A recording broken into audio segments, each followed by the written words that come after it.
Assalamualaikum warahmatullahi wabarakatuh. Ketemu lagi dengan saya Dikti Sani Mahardika di channel ini. Pada video kali ini saya akan bahas tutorial mengenai basis data. Tutorial ini akan dibagi jadi beberapa sesi. Jadi tidak hanya dimuat dalam video ini saja, tapi akan ada video-video yang lainnya. Dalam video yang pertama ini akan dibahas mengenai data definition language yang terdapat dalam bahasa SQL. Nah, sebelum langsung ke materi utama itu DDL, kita akan bahas hal umumnya tentang basis data dan SQL itu sendiri. Yang pertama, apa itu basis data? Nah, di sini sudah saya tampilkan. Basis data merupakan suatu kumpulan informasi yang disimpan di dalam komputer secara sistematik sehingga dapat diakses menggunakan suatu program komputer untuk memperoleh informasi dari basis data tersebut. Jadi pada intinya basis data itu merupakan kumpulan informasi atau data yang nantinya akan kita akses baik dari program ataupun dari apa saja. Yang selanjutnya itu SQL. SQL merupakan kepanjangan dari Structured Query Language yang digunakan sebagai antarmuka dalam pengolahan data. Nah, dalam SQL sendiri terdapat perintah yang dikelompokkan dalam dua istilah. Yang pertama ada Data Definition Language dan yang kedua ada DML atau Data Manipulation Language. Nah, untuk yang akan kita bahas yang pertama itu adalah Data Definition Language. Nah, sekarang sebelum kita praktek, hal-hal yang harus kita persiapkan itu yang pertama harus ada aplikasi XAMPP. Nanti bisa lihat di deskripsi link downloadnya jika belum punya. Nah, setelah diinstal XAMPP berarti sudah memenuhi untuk mempelajari tutorial-tutorial yang ada dalam video ini dan yang selanjutnya. Oke, langsung saja untuk prakteknya. Di sini saya sudah anggap kalian semua sudah diinstal XAMPP-nya. Kita gunakan CMD atau Command Prompt untuk prakteknya. Yang pertama lihat di all program, aksesoris, lalu Command Prompt. Nah, pertama karena kita di sini akan menggunakan MySQL, ya tentu saja karena yang kita gunakan MySQL. Nah, pertama kita buka dulu folder yang memuat SQL. Nah, SQL itu dimuat di C, XAMPP, MySQL dan bin. Berarti kita pindahkan direktorinya ke sana. C /XAMPP /MySQL /bin. Nah, itu enter. Nah, sudah pindah. Nah, yang akan kita buka itu filenya mysql.exe. Nah, strip u root. Nah, ini untuk hak akses aplikasi ini. Nah, karena ini tidak di password ya laptop sayanya. Kalau laptop kalian di password berarti ketikkan dulu passwordnya. Nah, kalau tidak langsung tekan enter. Nah, kalau sudah tampil seperti ini di laptop kalian berarti ini sudah masuk ke aplikasi MySQL-nya. Sekarang kita tinggal menerapkan apa yang akan kita bahas kali ini. Nah, yang akan kita bahas itu kan DDL, Data Definition Language. Nah, dalam DDL itu ada 3 perintah. Yang pertama ada create, yang kedua ada alter, dan yang ketiga ada drop.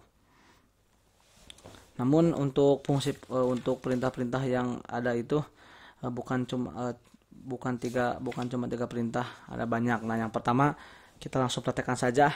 Yang pertama membuat database. Jadi sebelum kita praktek kepada yang lainnya itu kita harus membuat dulu database-nya. Untuk membuat database kita menggunakan perintah create. Tadi ada create. Nah, diikuti dengan database. Lalu ketik apa nama database yang kita inginkan. Nah, untuk pembuatan nama database itu tidak boleh ada spasi dan tidak boleh sama dengan database yang lain yang sudah ada. Kita coba buat di sini tutorial. Bukan. Latihan aja, latihan database. Teman-teman bisa bikin sendiri gimana, tidak usah ikutin saya ya. Lalu akhiri setiap perintah dengan titik koma.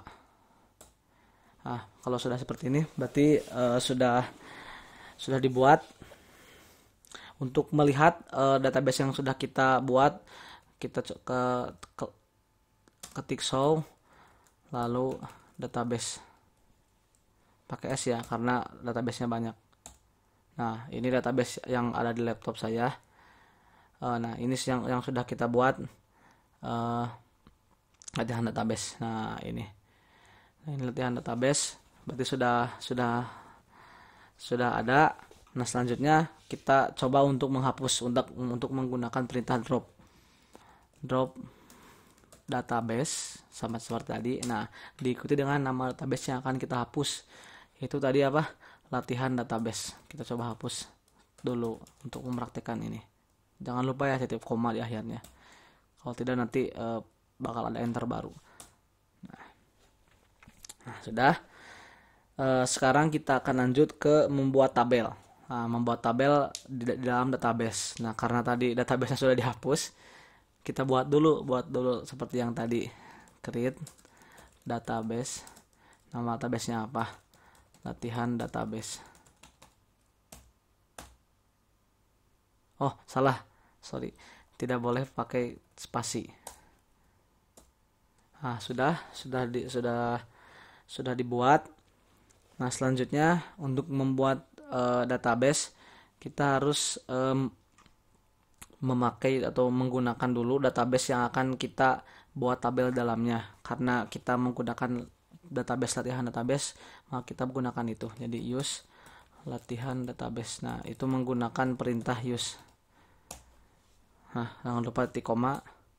Nah, sudah. Jadi sekarang database yang akan kita edit, yang akan kita otak-atik di sini yaitu database latihan database. Jika kita ingin ganti ke database yang lain, tinggal pakai use lagi nama databasenya. Nah, yang pertama untuk membuat tabel itu karena akan ada kolom-kolom dalam tabelnya, ini sedikit agak panjang gitu. Coba dilihat aja teman-teman. Create tabel. Nah, setelah create tabel, nama tabel, biasa nama tabel tidak boleh ada spasi ya. Kita coba dengan folder mahasiswa ya. Dengan tabel mahasiswa. Nah, pakai tanda kurung. Nah, kita masukkan satu persatu apa saja kolom yang akan dimuat dalam tabel ini. Di dalam mahasiswa kan ada NPM atau nomor pokok mahasiswa. Tipe datanya apa?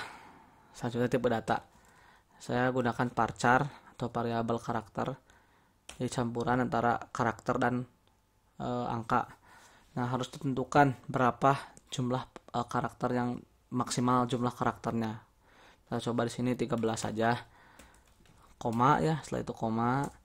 Lalu nama, dalam mahasiswa ada kolom nama sama juga varchar. Nah, untuk nama kira-kira 30 lah, 30 karakter maksimal. Nah, yang terakhir kita masukkan alamat. Sama varchar juga. Mungkin ini harus 50 karena panjang ya alamat. Nah, di koma lagi. Nah, di akhirnya masukkan primary key. Jadi primary key dari tabel ini apa? Primary key itu tabel unik yang tidak ada yang sama dengan, jadi antara satu data dengan data yang lain itu tidak sama.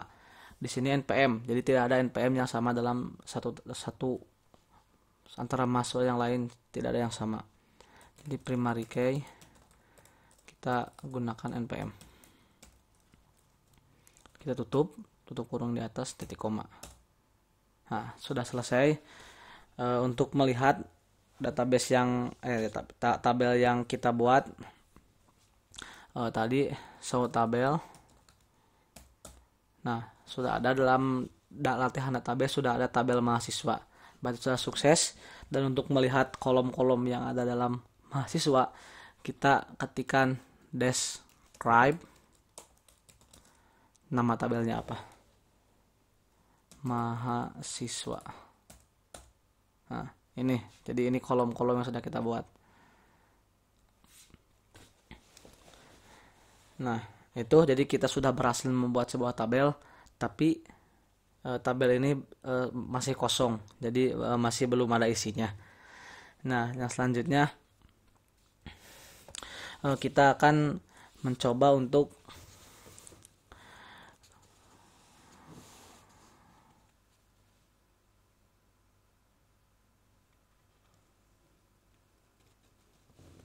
kita akan mencoba untuk eh, menghapus primary key pada sebuah tabel. Nah, jadi jika kita menginginkan npm tidak jadi primary key lagi, kita bisa menggunakan alter. Yang tadi ada alter. Alter tabel. Jadi alter tabel. Nah, tabel mana yang akan kita hilangkan primary key-nya. Tadi tabelnya tabel mahasiswa. Lalu kita drop primary key-nya. Seperti biasa di akhirnya pakai titik koma. Nah, berarti ini primary key npm sudah dihilangkan. Jadi sudah tidak ada primary key di dalamnya. Nah, selanjutnya kita coba menambahkan kolom baru. Jadi bagaimana cara menambahkan kolom baru dalam tabel ini? Ini kan 3. Nah, bagaimana caranya supaya menambah kolom baru? Nah, caranya itu sama menggunakan alter tabel. Nama tabelnya apa? Sama, karena ini maksudnya akan mengubah atau mengupdate tabel mahasiswa. Nah, yang akan diupdate-nya itu apa? Nah, satu ini yang akan diupdate-nya add atau menambahkan. Kita coba menambahkan kolom jenis kelamin. Seperti biasa dahnya pakai titik koma.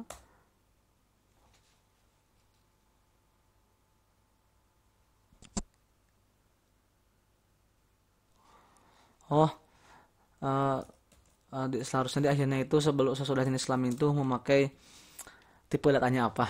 Saya lupa. Jadi kita pakai tipe data char. Nah, sudah. Karena jenis kelamin cuma satu huruf, jadi pakai tipe data char saja. Jadi kita coba lihat lagi pakai syntax describe. Sudah ada kolom jenis kelamin. Otomatisnya satu karena char cuma satu, karakter cuma satu ininya maksimalnya. Nah, selanjutnya kita coba menambahkan lagi primary key yang tadi sudah kita hapus. Tadi kan npm sudah dihapus primary key-nya. Nah, sekarang kita coba tambahkan lagi alter sama tabelnya tabel mahasiswa. Nah, di enter saja dulu. Nah, sudah ada yang seperti di bawah. Kita ketikkan add primary key. Jadi menambahkan sebuah primary key baru. Nah, apa yang akan jadi primary key-nya? Ini di sini yang akan jadi primary key-nya kan npm. Kita tutup dengan titik koma. Nah, ini sudah kita lihat.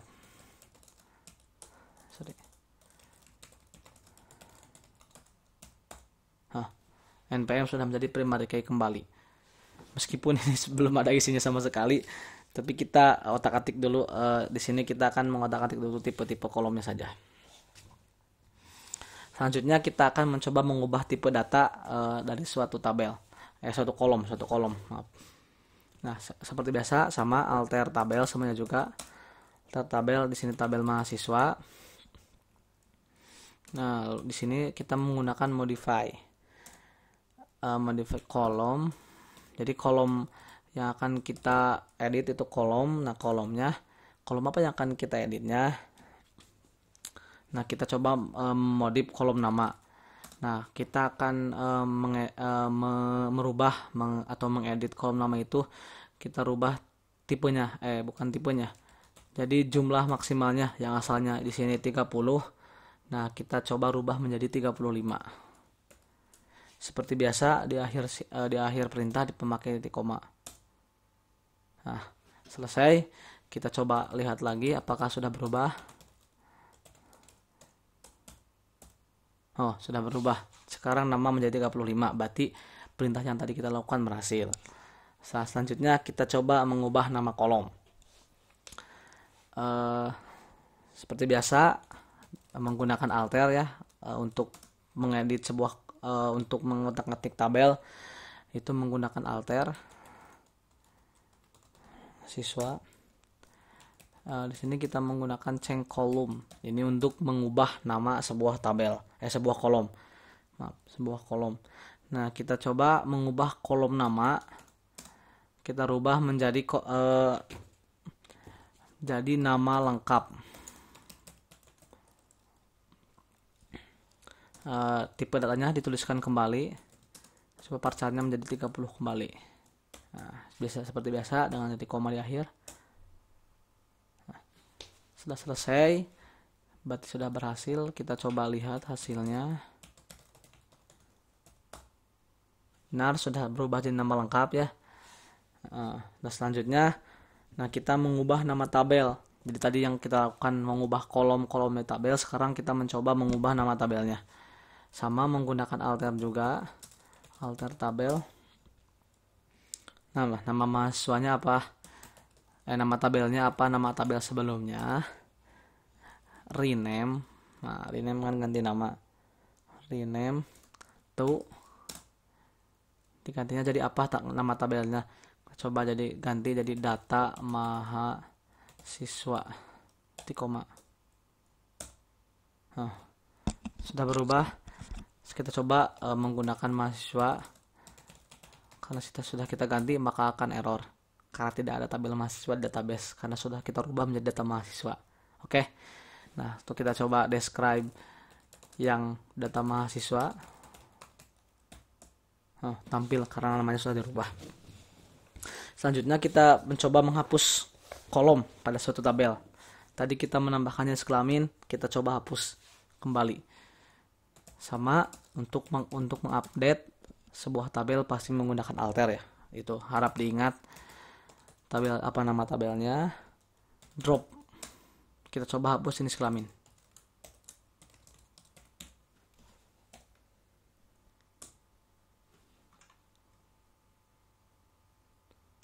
Sepertinya ada error. Oh, saya lupakan tabel mahasiswanya sudah diganti jadi data mahasiswa. Sorry. Nah, tidak sudah terhapus. Kita coba describe lagi. Nah, tabel jenis kolom jenis kelamin sudah tidak ada. Oke. Sebenarnya masih ada itu tentang mendefinisikan variabel key atau kunci tamu. Tapi karena ini kita baru membuat satu tabel, jadi kita akan lewat saja dulu. Kita bahas di video selanjutnya. Yang terakhir ada cara menghapus tabel. Nah, ini kita hapus tabel yang sudah kita buat. Untuk menghapus tabel, kita tinggal pakai perintah drop table. Nama tabelnya apa? Tadi nama tabelnya data mahasiswa. Ya, sudah terhapus. Kita coba dilihat tabelnya juga tidak akan ada. Kosong. Ya, oke, terima kasih kawan-kawan sudah menyaksikan video ini. Untuk video selanjutnya mungkin akan saya upload kembali. Terima kasih sudah menonton video ini. Sampai jumpa kembali di video selanjutnya. Assalamualaikum warahmatullahi wabarakatuh.